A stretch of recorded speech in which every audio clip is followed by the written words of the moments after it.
Welcome to the Vigor Life Podcast, a source of inspiration, lessons, stories, skill sets, mindsets, and strategies to invigorate and expand all areas of your life. Let's go. Hey, what's going on? Coach Luka back with the Vigor Life Podcast with none other than my special guest and friend, Nate Green. It's hard to spot this guy nowadays. He's kind of like I'd say the ghost behind the scenes, but we finally got him here, number one. Number two, this is the first podcast in, I don't know, we haven't given it a name yet, but in Gene's office in the back room of the new Vigor Life building.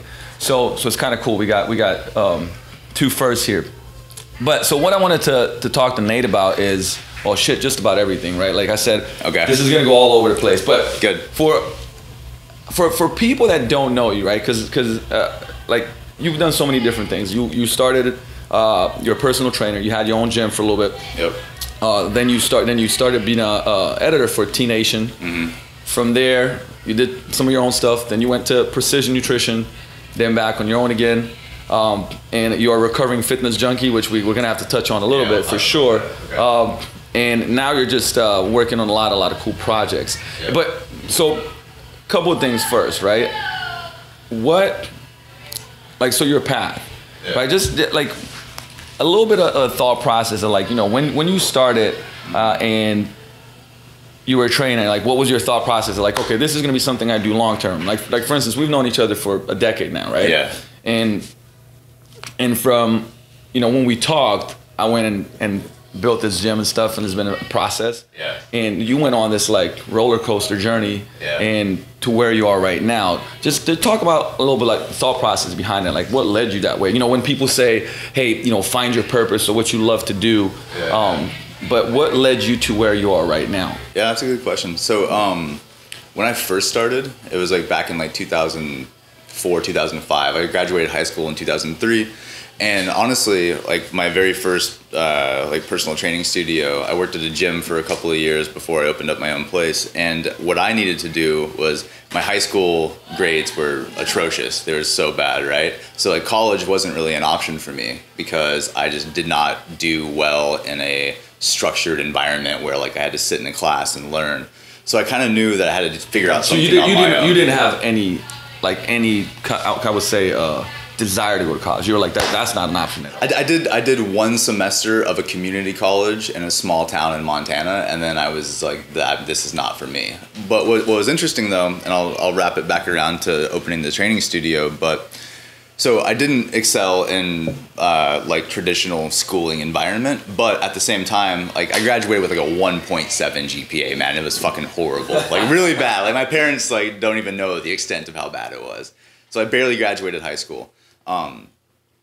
But what happened is at that same time, I was still ambitious and kind of entrepreneurial. So even though I was getting shitty grades, I was writing for the high school newspaper, and I saw that the local town's newspaper, it's a small town in Montana where I grew up, and they needed someone to cover sports. They needed someone to cover women's basketball and volleyball.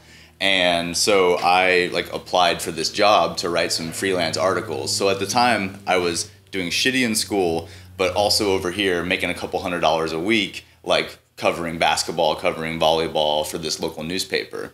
And so I always kind of had that kind of like, I'm going to figure out a way to make money, make a living, even if it's not like the traditional trajectory that most people go down. Was that more of a necessity, or did you like writing?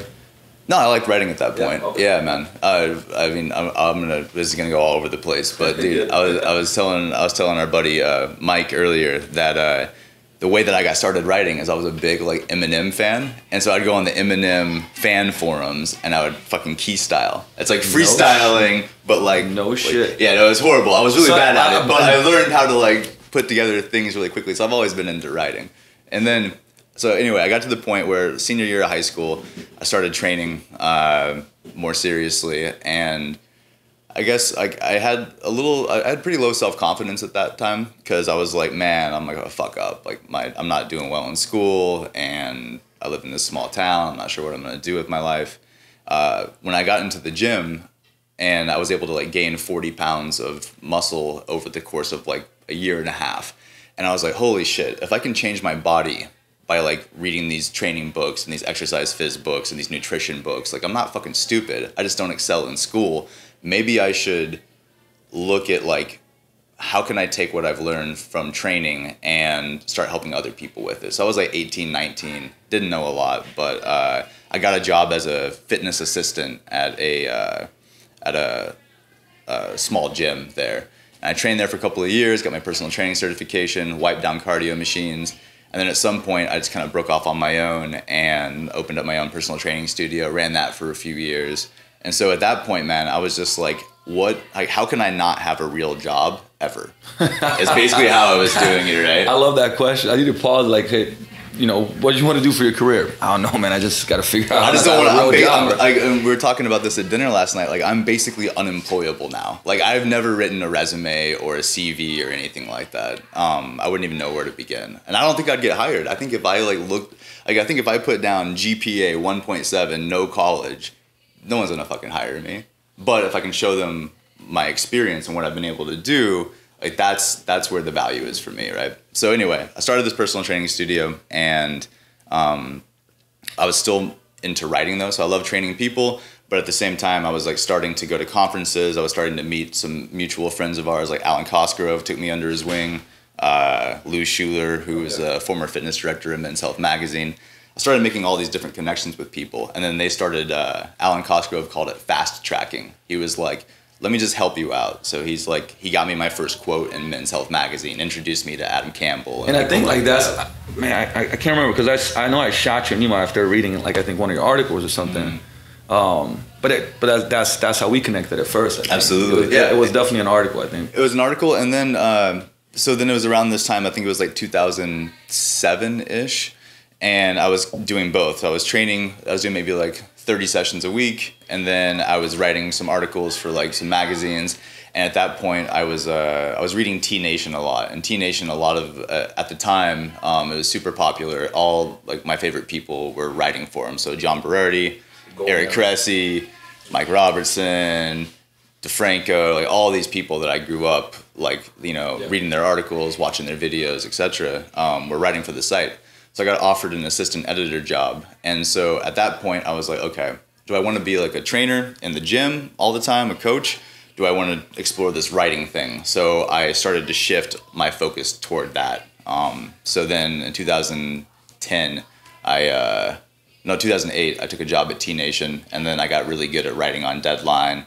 And then from there, I joined Precision Nutrition, helped them out with some stuff. So it's been a weird, like I don't have any plan with this shit. It's just like whatever sounds like fun and that I can use my skill set. We were talking about this earlier, right? Like one thing that I really got into is like, how can I build a set of transferable skills? So I'm not just like confined to one area. Like how can I build a set of skills like marketing or writing or coaching where you can go and coach in other contexts, right? So that's the way that I look at things now, is like, how can I continue to build these skills? I think more than ever, man. I mean, you know, because that's like the answer for anybody that's ever like, like things are changing. But at this point in time, you know, whether you want to like dominate a subject, you can go get 10 of the top books on it, you know, buy 2 video courses, go to a workshop, you know, go to a seminar of the person that's the best in the world doing it, and literally like take control of your own, you know, kind of destiny within that field. And like things like writing and marketing and sales, and I mean, that stuff's never gonna go away. Or I mean, we could name a ton of different other stuff, right? But well, and I think it's also about building base level skills. So here's one thing that I think about a lot. So like some people may say like text is dead, like people aren't reading articles, it's all about videos now, right? So I gotta get on YouTube, gotta do all this stuff. But if you ever have to do a scripted video, what do you have to do? You have to fucking write it. You have to write a script. And if you know how to write a script, you know how to write emails, you know how to write marketing material, like that's a base level skill that I feel like everyone should have, right? Because it's transferable to all these different things. So it doesn't matter what new medium comes out. It doesn't matter where like, you know, more people are watching videos or more people are doing podcasts now. Like if you have these base level skills, you can transfer them and you can just go into any new medium, any industry that interests you, and you have at least a core competence that you're not gonna like get your ass handed to you. And do you think, I mean, like if you own a business, it's like you have to have a foundational level of like writing, understanding of marketing and stuff. I also think that the better you become at writing, the better you become at communication. Yeah, because it forces you to think differently, right? Like if I am going to write an article, I have to think about like what's going to be your experience reading it. Where are you going to be? You're probably going to be on your phone. How am I going to write the sub headlines? Because I know like if people are scanning it, right, you can like look at all the data. And so when you understand how people interact with your material, whether it's videos, podcasts, whatever, and you build that base level skill, it's a lot easier to communicate no matter what you're doing. So okay, because you brought that up, if you had to go like 3 to 5 things, if somebody wanted to become a better writer right now, right, and in the context of they either want to excel in their career, or maybe they have their own business, and they want to do it for whether it's writing better email newsletters or some copy or just communication in general. Okay. Like what would be the maybe 3 to 5 things that you'd recommend? Right. So this is gonna go a little bit over the place. Perfect. There was no preparation for this, by the way, so I'm just coming up with shit. Yeah. All right. So the first thing that I do is the first thing I'd recommend is ask yourself why. Like, why do I want to be a better writer? Like, do you want to do it to write like a novel? Okay, that's one thing. Or do you want to do it to be to write more compelling copy for your website so you get more leads, right? So you got to know why you're doing it in the first place. I think become a better writer is just a bullshit goal unless it has a specific end that you're trying to get to, right? So for me, I want to become a better writer because I want to be a better communicator and I want to better coach people through like transitions. So like if I become a better writer, people can relate to me and I can reach a lot more people through my email list or through my website or whatever. So number one is to interject just a little bit because it's so important that we talk about writing and you brought the why up, right? And it becomes so foo-foo-ish, but whether it's goal setting here, what we do at the gym with businesses, right? If a person can't really, I would say, elaborate why and make a really strong point, there's not enough emotion behind why you're doing it. Yeah. It's kind of like when you send me what happens, what's the best that happens if you do this and what's the worst? And if what's the worst isn't painful enough or if what's the best isn't really driving you, like most people are just not it's just not gonna happen. But I'm glad you brought it up even in when it comes to writing though. I mean, we have a limited amount of time, right? So like I advise and consult with a lot of mostly fitness businesses now, right? And I only take a few projects or people per year, and but that's the one big thing is like I always like to push back with my clients, and I'm like, why do you want? Well, yeah, I know, right? But I think it's a good, and it's only because I've had people push back to me. Like I think when we get into this position where we're like, oh, I'm supposed to do this, I'm supposed to be a good writer, I'm supposed to start a website, I'm supposed to write an ebook, I'm supposed to train this many clients a week. Like I think supposed to is bullshit. And so I always like to come back and scale it back and go, okay, like what am I trying to accomplish here and why is that important? So that's number one. You want to be a better writer? Why do you want to be a better writer? The second thing is, okay, once you decide why, maybe it's to write better, like more compelling emails. Let's say you have like a physical business and you have an email list, or it's an online business, like you're communicating with people, right? So the second thing that I would say is, where are these people at? So you think about what you're writing about. And if you're writing to a customer or a prospect or to other people, you're not just writing for yourself. If you're writing for other people, you got to be like, all right, what do they need to know and why does it matter to them, right? I feel like a lot of people sit down and write an article and they're like, I just know some shit and I'm going to write an article about like 4 ways to do a deadlift. And say, okay, do people actually want to know that? Yeah, it's something and maybe excites you or maybe not, but you don't think about who you're writing for. Absolutely. Which is like probably, obviously it's the most important thing. Yeah. I'd say, all right, here's my best writing tip though. And I've been doing this for a few years now, and I think I picked it up at when I was at Precision Nutrition, John Berardi's company. I was there for about 5 years, mostly behind the scenes. And one thing that we came up with was like a checklist. Every time that we write an article, we have to follow this checklist. And it's like, what's the emotion that we're going for here? Who is this written for specifically? Is it written, like in PN's example, it's like, is it written for fitness professionals and coaches, people that train clients, or is it written for clients? Different tone, different way of doing things, right? But the most important question for me on that like checklist was, number one, what am I trying to say? Like, boil it down to one sentence. Before you go write a 2,000 word article, what am I trying to say? What is the number one point I'm trying to make? And then at the end, have I said it? So what am I trying to say? And have I said it once I finish the article? If you can just answer those two questions, you're going to be in a much better place than people just going like, I need to fucking write about something. I don't know what to write about. So. Wow. Pause. No, that's. I get excited at this talk. No, that's awesome, dude. Like, that's actually because I haven't heard that one before, so it's like something I want to write down. Now, because we're just stay on this topic a little bit, because I definitely want, personally, I'm like, okay, what can I extract here? That's like the nuggets that people can go use, right? So, but from a standpoint, would you say that? Because one of the ways that I got better at writing was there's people that I would like, whether it was blogs or books that I would read, and I'd be like, I love this format, or I love the way that they write, and then I would literally go and write a blog in that exact same format on something that I wanted to write about, right? Or I probably didn't ask myself those questions at the beginning, but nonetheless, I was like, okay, I want to talk about a topic that I'm knowledgeable about, share this information. Here's the context I'm going to do it in. But like, I'm going to use this exact same format. Like, for instance, when you said you were one of the first people that I would read it, where you would do a lot of subheaders, right? When you do it was the heroes. The Hero Handbook. The Hero Handbook, right? But that was like written very, where it was really broken up, but it was, you could slide through and get points out of it, right? Let me tell you how I wrote that. Yeah. So the Hero Handbook is a free ebook I gave away in like 2011, maybe. So it was a while ago now, right? But I still I've like had other books published, like traditional publishing, and that's like the one that people like the most, which I found interesting. Like the thing that I gave away for free.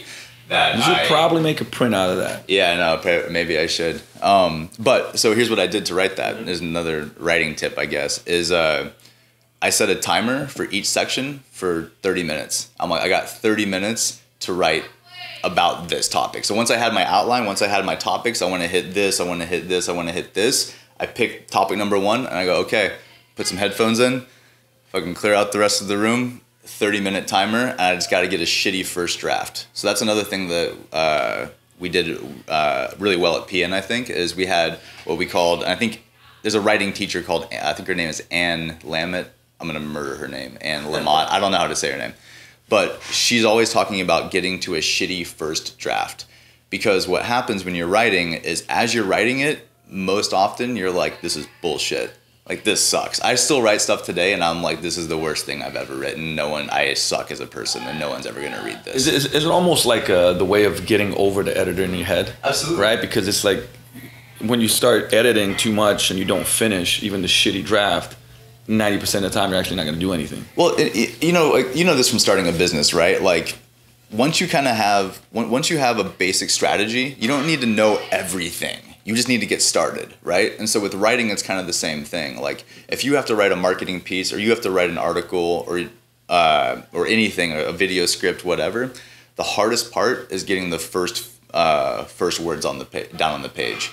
So that's why I set a timer. So I set a timer for 30 minutes, hour, 20 minutes, whatever, and you just race the clock. And sometimes I'm writing, oh my God, I can't believe I'm writing this shit sucks. What am I even trying to say here? And I just go through that process. But you'll leave it. Like you'd leave that and just... I leave it until I get to the end of the 30 minutes. Because then what happens is when you go back to it, like an hour later, a day later, sometimes I write shit and I'm like, this is horrible. And then I put it away and I come back the next day and I'm like, oh, this is actually pretty fucking good. I just need to edit it now. Because the hardest part is getting your thoughts down first. So... That's another, I guess, piece of advice is try to get to a shitty first draft as quickly as possible and recognize it's going to be shitty. There are going to be nuggets in there that are good. You're going to have to get rid of most of it, but it's going to get your main ideas out, right? And that's the most important thing. Great tip. With, and kind of this leads really well because for you, you've always been, we always talk about this where we sit down and I'm like, man, shit, I wish I was more organized like you, right? Yeah. And but you do have you got a system to where you get clear and get stuff done really well. And I want to talk about where you are, not how when we started, but where you are right now, where you think, all right, optimal day. This is how I get shit done. There's some stuff that I love about what you do, and I'm big on rituals, but things that you do in the morning, you and Shelly do, that I love. That kind of stole, but.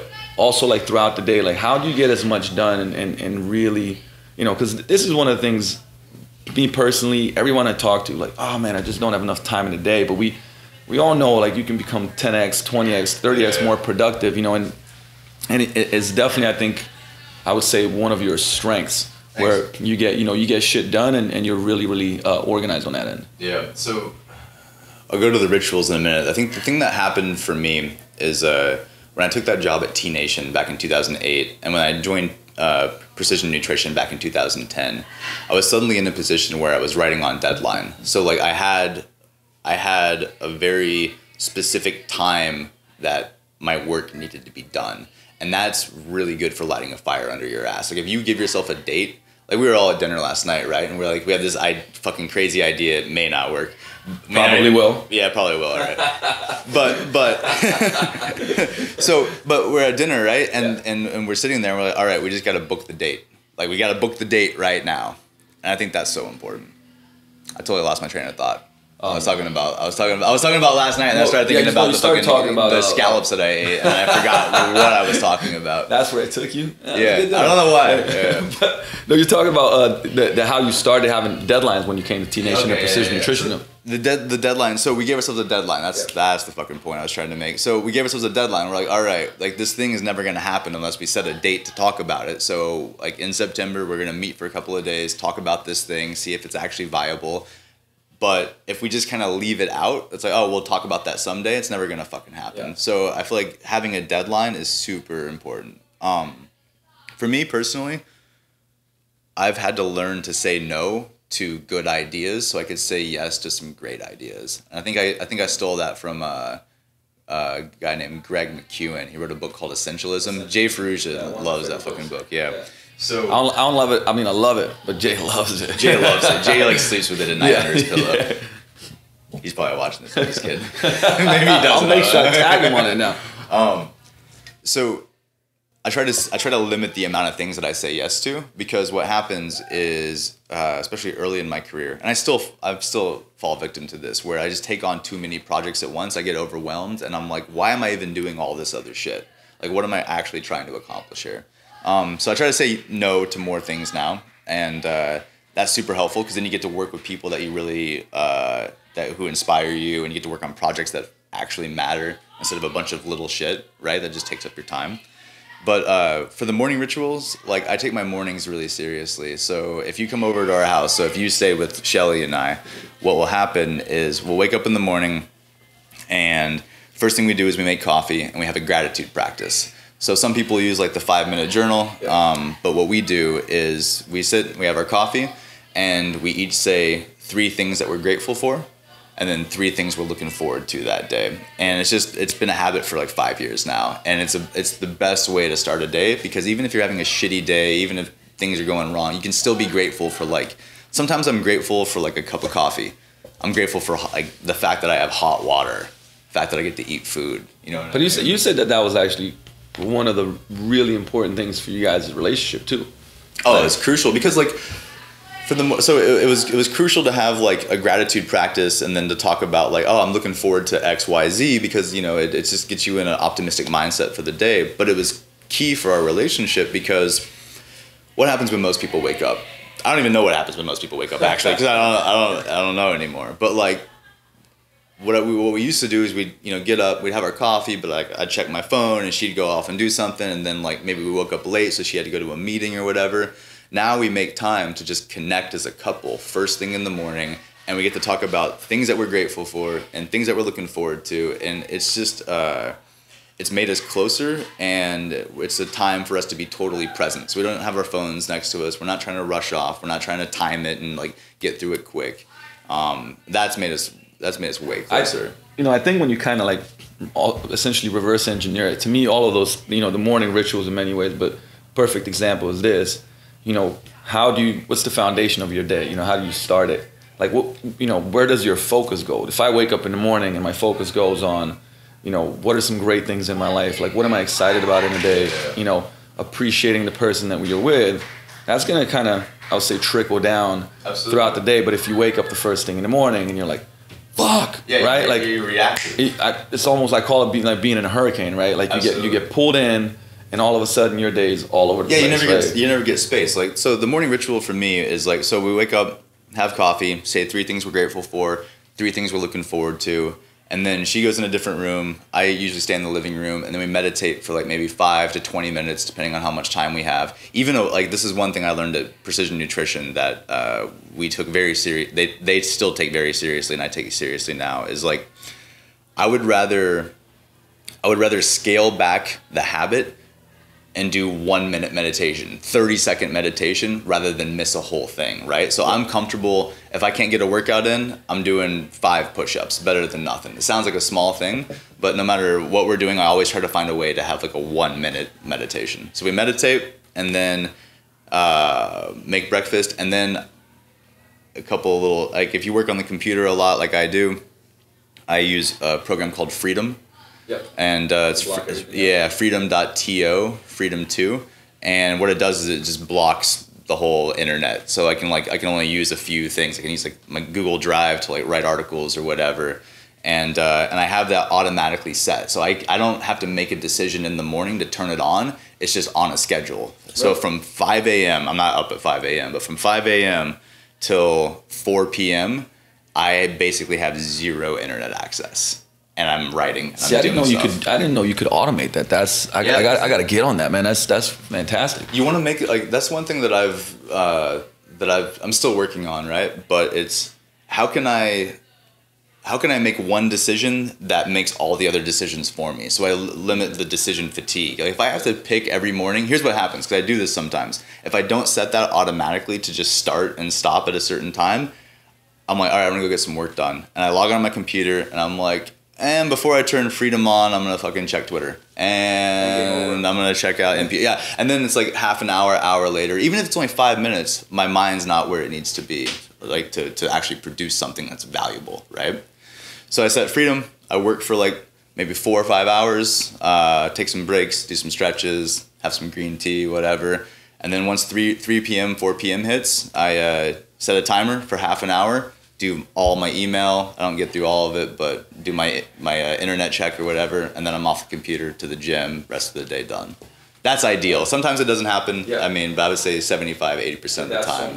You know what? Like there like some of the things that you said. To me, there's a huge lesson in it, right? Because you're like, well, it doesn't matter how much of it you do, but you gotta keep doing it, right? Absolutely.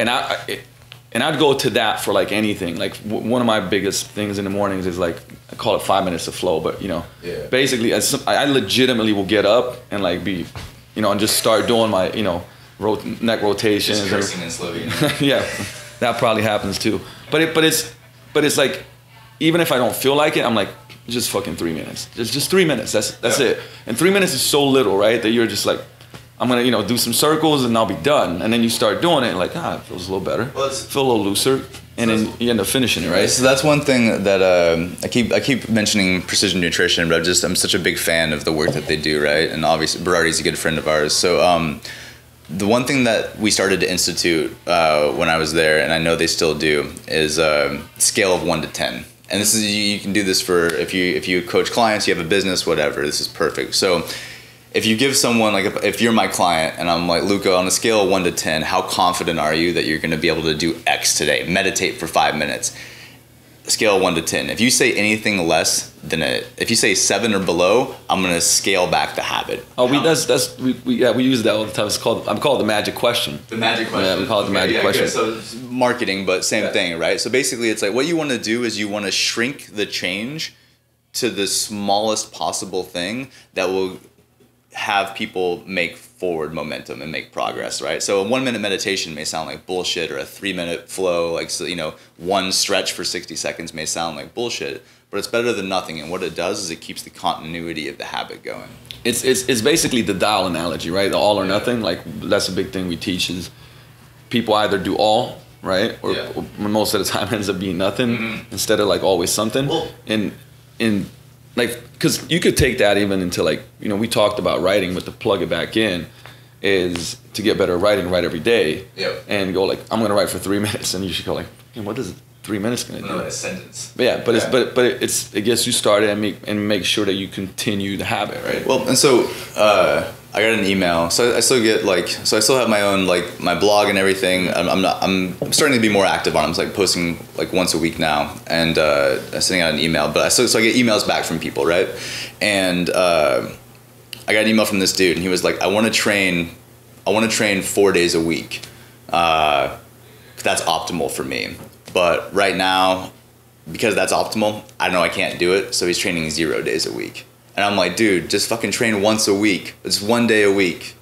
And you're going to build a habit. You're going to actually get better results. And I feel like that's the thing. We have this idea of like, the optimal thing to do is to start a business with like this much capital and to know these unknowns that no one can possibly know. Like when I know all that, that's when I'm going to start my business. Or I want to, you know, the optimal training schedule is 4 days a week for me. If I can't do that, everything else is bullshit. It's not even worth it because I'm not going to be in the optimal state.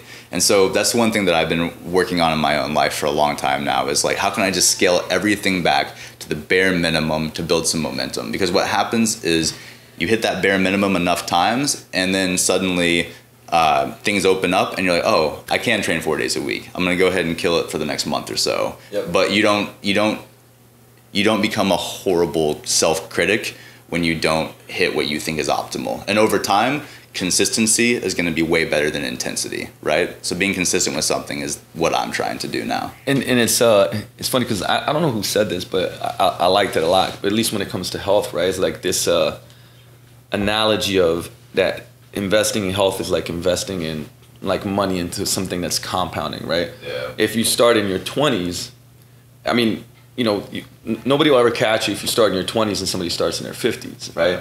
Because it's compounding. But I believe that's the case, right? And it can compound even if you put a little bit in, right? So rather than, well, I'm going to start when it's really optimal, I can do 3-4 days a week or for anything, right? It's better that you just keep doing it. Well, think about the investment, man. Like what you just said, like if you just take it out of the context of health and fitness or starting a business and you think about just investing money, like is it better to invest $100 a month or $1,000 a month? Than $1? Yeah. But is it better to invest $1 than fucking nothing because you can't afford to put $500 a month in the thing? Absolutely, right? So and it's to make a point of that, right? Like, because people say, well, you know, how have you like, for instance, saved like over time, right? Mm-hmm. And the best thing that I ever did, like reading the Richest Man in Babylon, I had a mentor that was like, hey, like you got to start putting money on the side. And then like when you don't make a lot, the hardest thing is going like, okay, I'm going to put these $5 on the side. Yeah, it seems like inconsequential. Yeah, because you're just like, that just doesn't matter. So all I hear people always saying like, well, when I do better or when I make more, I'm going to put it on the side. But the habit, when I formed that habit, and I was putting like $3 and $5 and $10, but the habit formed is like when I started making more, I would just put more. You're in that habit, yeah. So if you want to save, I don't know, 20%, right? Like your gross revenue or whatever. If you're not doing that right now when you're making like, if you're not making much money, but you can't even put away 20% of that, you're not going to be able to do it when you're making really, really good money. Right? Yep. Because literally like where I worked, like Chip was like, dude, if you make $1, like put 15-20 cents. Yep. Right? And you go like 15-20 cents. And he was so, you know, he's adamant about it. Like, nah, like I'm telling you, like, and he, you know, he kind of went that route. So I trusted that process, and I'll say that like that's one of the best things that I've ever done as far as financially, you know, business-wise goes. And I see people struggling with it that, you know, keep doing better financially, but essentially end up having this habit of like, nah, I need more of a gap. I need more, right? Like there are a lot of broke rich people out there. A lot of people that look. That's one thing that I learned in this industry too, and I love this industry, and I love the people that I get to interact with and work with. But like, it's a lot of smoke and mirrors too, and it's interesting. Like once you get kind of behind the scenes of different people in different places, you realize that everyone's kind of making shit up as they go. And the people that you think may be doing really, really well aren't always the people that are doing really well. And the people that are quiet and humble are usually killing it, and you have no idea. And so, great point. Yeah, great point. With that, because we're kind of, man, I could talk to Nate all day long, but we're, you know, bringing it back to like the recovering fitness junkie, because you know when. I don't know, like about 10 years ago, I mean, you were like lifting heavy and a lot, and like back then you still would work for T-Nation, you'd go out to DeFranco's and train with NFL. Get my ass handed to me. Before the combine. And then, man, you were putting up some big ass numbers back then too. And you went from, you know, from that to really slowing things down in between. Yep. And now kind of, you know, I mean, you've been all over the place when it comes to that, right? But like, training, but talk a little bit about that. So I say what happened is, all right, so I was lifting heavy, and like you said, I'd go to DeFranco's. Joe DeFranco has the combine program. I'd go like try to crush weights. I was telling my buddy Mike earlier, like I was like pulling 515 for a single on deads. I was like squatting 475. 1 RM on bench was like 365. I don't even want to fucking think about what would happen to me if I try to get under 365 right now and try to bench press it. I'm just getting pinned immediately. But it just beat the shit out of my body, right? Everyone knows this. If you train for long enough, you're gonna get hurt. Everyone that I know that lifts weights, that trains hard, they're injured in some way. And so what happened to me is it was such a big part of my life for so long, and I was steeped in the culture of T Nation and all these people. Some of my best friends were, you know, high level trainers. I was steeped in the culture to the point where I just got kind of sick of it, and so I had to scale everything back. And what happened is I didn't even want to like see a dumbbell. Like I'd go into the gym and I'd be like, fuck it, I'm gonna do some chin-ups and I'm done. I'm out of here now. I didn't want to be in the gym anymore. But what happened is I got a coach. I moved to Portland, Oregon, and I'm gonna give a shout out to Chris Bathke at Elemental Fitness Lab. Small little gym, but what happened is I knew Chris and met him at a Long Beach at a Perform Better seminar, and he knew my background, and I'm like, man, can you just like write my programming for me? And he looked at everything that I've been doing, took me through a few different movement screens, because as trainers we know this, right? Like I know all the shit I should be doing, but it sucks and I don't want to do it, so I don't do it. So I got a coach, and he was like, all right, here's some things that you can do. So we started working on like handstands and ring work and just things that were active that were not just crushing weights. And over the last couple of years, I got more and more into that. And now I'm back into like lifting heavy weights, but just doing it in an intelligent way. Yeah. And so I think having a coach for me was key to like have someone write my programming for me, and then finding a way to still be in good shape, but change the idea of what good shape means. Like, I'm like 100, I feel good now. I'm like 180 pounds. I feel lean. I feel good. I'm way more mobile and flexible than I've ever been.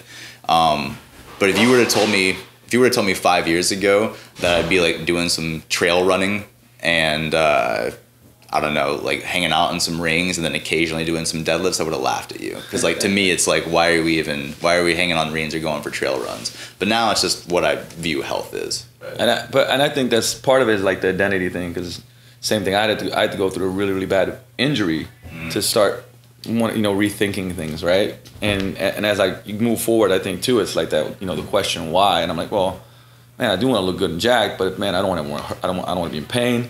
Deadlifting 550 or 600, what does it do for my life? Absolutely. But risk to benefit ratio of exercises, like, am I enjoying myself? Can I do it for the long term? Like so on and so forth, right? I mean, you start, I think you just start taking your health a lot more seriously, right? I mean, I was in Italy about a year ago, and I remember we're up at like this castle area, and it was beautiful, looking out over this valley. And there was like this group of like older dudes behind us at a table drinking some beers, and they were like in their full on like cycling getup, right? So like big shorts and like racing stuff. Like they're cyclists, so they were like biking around Italy, drinking wine, drinking beer or whatever. And I looked at them and I'm like, those guys are all fucking in their 70s, and they look in like great shape. Like they're not fucking muscular or whatever, but like they're in great shape. Like I need to change my idea of what health and fitness looks like, and I think it's going to change every couple of years, every decade. When I'm 75, man, I may be like cycling across Italy, hopefully, right? But I would never think about that right now. So that's one thing that I'm trying to learn too, is like there are no absolutes. Like I went back and read an old blog post of mine from like years ago, and it was like 4 things I'll never eat again, and one of them was like fucking bread, right? Because like carbs were bad, right? And I was like, what a fucking stupid article to have written. I mean, obviously, I was young, whatever, but like that's one thing that I've tried to learn is like there are no absolutes. So when I say I'll never do X again, or training is just this right here, I'm realizing I'm putting myself in a box that I don't need to be in. And so I'm just trying to expand my idea of what health and fitness is, of what living a good life is. Like the things that I do now may not be the things that I do 10 years from now. I think the underlying principles will be there. I think I'll still find value in a lot of the same things, but I may get there a different way, That's a good point. Okay, to end it off on, man, what's something that's exciting you right now? Either something that you've learned or something that you're about to do, whether it's a project you're working on or you're excited about doing. Okay.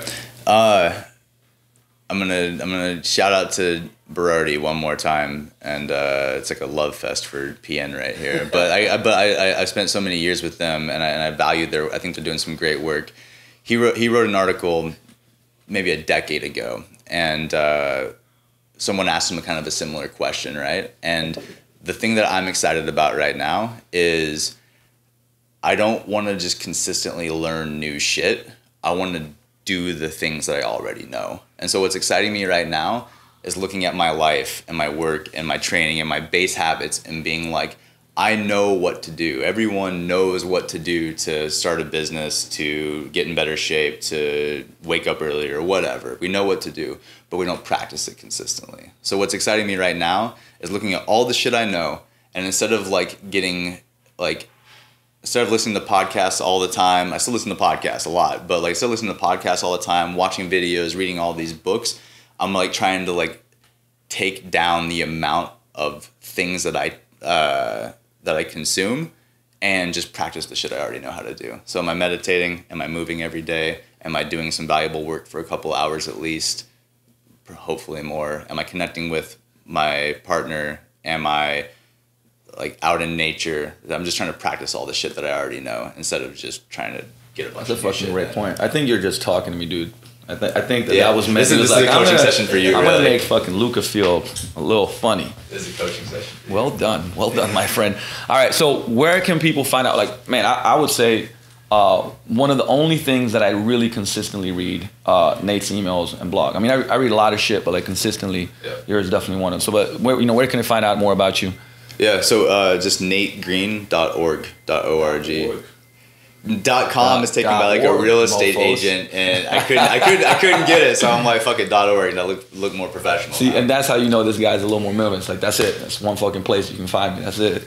Yeah. Man, thank you, bro. That was as always fantastic. I wish we could keep going. Absolutely. As always, we will after this. But all right, thanks, brother. All right, man. Thank you.